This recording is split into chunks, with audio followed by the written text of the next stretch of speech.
La primavera es sinónimo de flores y con ellas de recolección de miel. Mientras miles de abejas trabajan a pleno rendimiento en los campos aragoneses, apicultores como los hermanos Escriche destacan que las lluvias de este año han sido muy favorables, pero la falta de precipitaciones de las últimas semanas no tanto.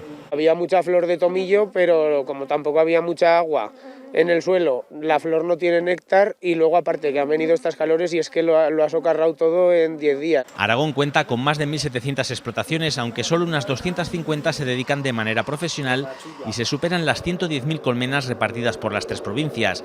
Con una producción media que ronda entre 15 y 20 kilos por colmena, esta campaña está arrojando buenas cifras. Este año lo que va de campaña ya estamos en 17 y en 17 kilos va aproximadamente, va la zona esta. Este año está siendo superior a la media y aún falta pues todas las miles de verano. Donde no hay tanta dulzura es en el mercado. Los apicultores lamentan que los precios siguen presionados por la entrada de miel importada, aunque el interés por el producto de cercanía y calidad hace que las ventas, aseguran, aumenten un 2% cada año. Cuando tú pones en tu etiqueta que está sacado en Teruel o de la zona o de que tú eres de un municipio concretamente, y yo creo que eso sí que le da más confianza al consumidor. Mientras siguen pendientes de cómo evolucionen las temperaturas, los apicultores también reclaman más ayudas para hacer frente a la avispa asiática muy agresiva con las abejas.